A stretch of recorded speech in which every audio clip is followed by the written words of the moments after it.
Good morning बच्चों। आज का अपना टॉपिक प्लेटो और फासीवाद।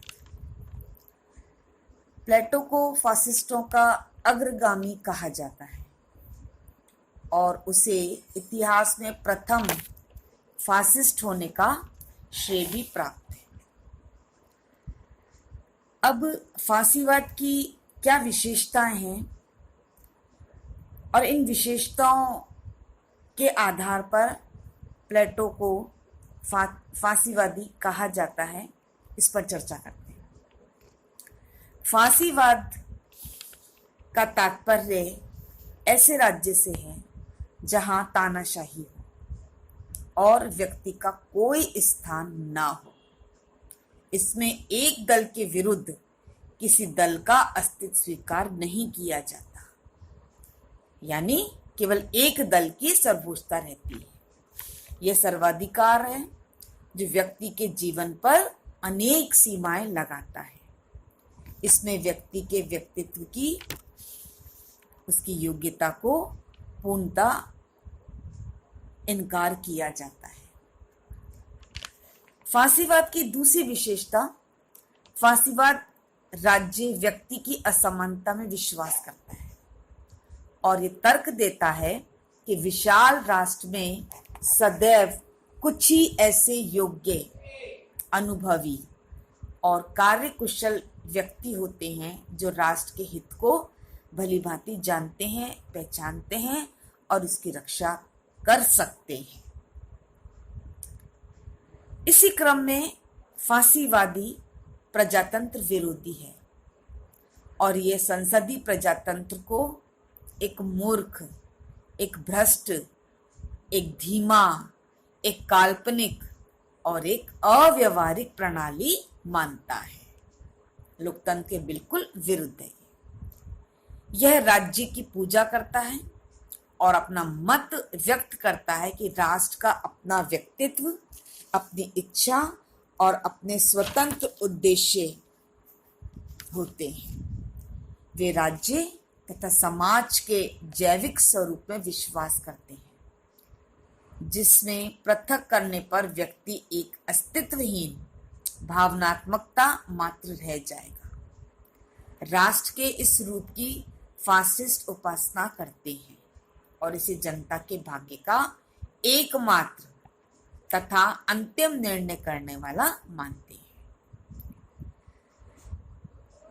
फासीवाद समष्टिवादी है और उनका कहना है कि राष्ट्र का सामूहिक हित इतनी बहुमूल्य, अमूल्य वस्तु है कि उसकी तृप्ति के लिए कुछ व्यक्तियों का बलिदान कोई महत्व नहीं रखता, कोई मायने नहीं रखता है।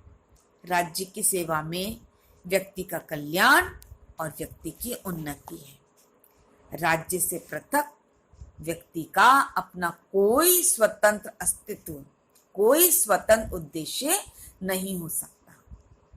राज्य के विरुद्ध उसके कोई अधिकार नहीं हो सकते। यानी व्यक्ति को राज्य में लीन होने की बात फासीवादी करता है। फासीवाद के जो उपरोक्त अपने विचार देखे, उसके संदर्भ में आलोचकों का कहना है कि प्लेटो द्वारा समर्थित आदर्श राज्य पृथक फासीवादी राज्य है, क्योंकि प्लेटो ने दार्शनिक तथा तार्किक रीति से स्वयं यही निष्कर्ष निकाला था कि दार्शनिक शासक सब पर शासन करेंगे, वे कानून के बंधन से पूर्णतः मुक्त होंगे और स्वेच्छाचारी शासन करने की उन्हें पूर्ण स्वतंत्रता होगी। यानी प्लेटो ने अपने दार्शनिक राजा को कानून से ऊपर माना है, इसलिए प्लेटो की तुलना हम फासीवाद से करते हैं। मुसोलिनी भी यही बात कर रहे हैं, इसलिए प्लेटो के आलोचक उसे मुसोलिनी का आध्यात्मिक पूर्वज कहते हैं। जहां तक प्लेटो और फासीवाद में समानता का प्रश्न है, इसमें कुछ समानता हमें दिखाई देती है। जैसे दोनों अपने देश को सुंदर बताते हैं। दोनों से मतलब प्लेटो और फासीवाद। प्लेटो कहता है, नव युवकों को यह पाठ पढ़ाता है कि उनके देश से सुंदर देश दूसरा नहीं है। इटली सुंदर है, रूस की कोई समानता नहीं है। और स्टालिन यही है, ब्रिटेन लहरों पर शासन करता है का पूर्ण रूपेण समर्थक और अनुमोदक करता प्रतीत होता है। दूसरी समानता, दोनों ही प्रजातंत्र विरोधी हैं। प्लेटो ने प्रजातंत्र को अज्ञानियों का शासन कहा। उसके अनुसार प्रजातंत्र के कानून मृत रहते हैं, मरे हुए रहते हैं। उसकी स्वतंत्रता अराजकता है, इसकी समानता असमानों की समानता है। और फांसीवाद भी प्रजातंत्र को अव्यवहारिक, धीमा, भ्रष्ट और काल्पनिक शासन मानता है। और दोनों ही मनुष्य की समानता को मान्यता नहीं देते और इस प्रकार से वे समानता के सिद्धांत की उपेक्षा करते हैं। तीसरी समानता प्लेटो और फांसीवाद में, दोनों राज्य की सर्वोच्चता को महत्व देते हैं और इस राज्य की सर्वोच्चता में व्यक्ति की स्वतंत्रता का कोई स्थान नहीं है। राज्य के हितों के लिए व्यक्ति के हितों की आहुति देने को वे उचित ठहराते हैं। जैसा कि अपन देख चुके हैं, प्लेटो का उद्देश्य आदर्श राज्य। आदर्श राज्य किसके द्वारा? व्यक्ति के द्वारा। तो व्यक्ति के कर्तव्य की बात करी, अधिकारों की बात नहीं की है। प्लेटो ने दार्शनिक शासक के निरंकुश नेतृत्व को स्वीकार किया और फांसीवादी भी एक नेता और एक दल की निरंकुशता स्थापित करने की बात करते हैं। इस प्रकार दोनों का जो स्वरूप है राजा का, राज्य का, वह अधिनायकवादी है। दोनों कुलीन तंत्र में विश्वास करते हैं, अर्थात राज्य की जो शक्ति है, जो राज्य की जो पावर है, वह कुछ लोगों के पास ही रहती है। दोनों व्यक्तियों के कर्तव्यों का तो उल्लेख करते हैं, लेकिन कहीं भी अधिकारों की चर्चा नहीं की है। शिक्षा के बारे में दोनों राज्य द्वारा संचालित योजना की प्रस्तुत करते हैं, राज्य द्वारा संचालित योजना की बात करते हैं। इस प्रकार इन उपर्युक्त आधारों के आधार पर कहा जा सकता है कि प्लेटो फांसीवाद का पिता था। लेकिन समानता के साथ साथ दोनों में कुछ असमानताएं भी दिखाई देती है, जिनमें फांसीवाद तर्कवाद और बुद्धिवाद के प्रति एक विद्रोह है। वहां प्लेटो बुद्धिवाद के प्रति दृढ़ विश्वसनीय है। उसने हर सिद्धांत में अपने तर्क दिए, अपनी बुद्धि का प्रयोग किया और अपने सिद्धांतों का प्रतिपादन किया। प्लेटो के लिए यही एकमात्र मार्गदर्शक है जो मनुष्य को सामाजिक बुराइयों से दूर करता है। दूसरी जो असमानता है वह प्लेटो की विचारधारा आदर्शवादी और फासिस्ट जो विचारधारा है वह यथार्थवादी है। फांसीवादी भावनाओं और प्रवृत्तियों को बुद्धि से ऊंचा स्थान देता है।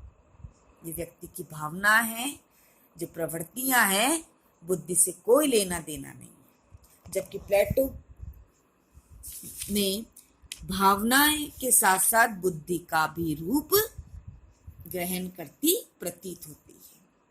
प्लेटो ने राजनीति पर नहीं बल्कि नैतिक पक्ष पर अधिक बल दिया है। उसने राजनीति को नीति की दासी बना दिया, लेकिन फासिस्टों ने नीति को राजनीति की अनुगामी बनाया है। तो प्लेटो तो किसको इंपॉर्टेंस दे रहा है? नैतिक पक्ष को, और फासिस्ट किसको दे रहे हैं? राजनीति को। प्लेटो साम्राज्यवाद की कल्पना भी नहीं करता था, जबकि फासिस्ट विचारधारा इस साम्राज्यवाद से बहुत अधिक ओतप्रोत है। वो तो केवल अपने आदर्श राज्य की बात करता है जो लिमिटेड एरिया की में है, जबकि फासिस्ट विचारधारा वो है साम्राज्यवाद के विचारधारा से ओतप्रोत है। मुसोलिनी का नारा था, इटली या तो विस्तार हो या इसका अंत हो जाए। फासिस्ट विस्तार में ही अपना जीवन समझते हैं। प्लेटो के अनुसार साम्राज्यवाद नगर राज्यों के विकास के लिए अभिशाप है। वह स्वशासित अथवा आत्मनिर्भर नगर राज्यों की कल्पना प्रस्तुत करता है।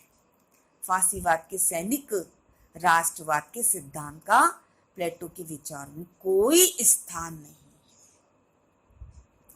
साम्राज्यवादी विस्तार, संघर्ष आदि फासिस्टों के लिए उत्साह और साहस के परिचायक है। यानी साम्राज्यवादी विचार और संघर्ष ये फासिस्ट लोग स्वीकार करते हैं, उसको अच्छा मानते हैं, किंतु प्लेटो के लिए ये समाज के लिए बहुत बड़ी बीमारी है और उसके आदर्श राज्य में आत्मरक्षा के अलावा युद्ध की अपेक्षा नहीं की जा सकती है। तो इस प्रकार समानता और असमानता के पक्ष अपन ने देखे तो यह प्रतीत होता है कि प्लेटो ना तो फासिस्ट है और ना ही उसका अग्रगामी है।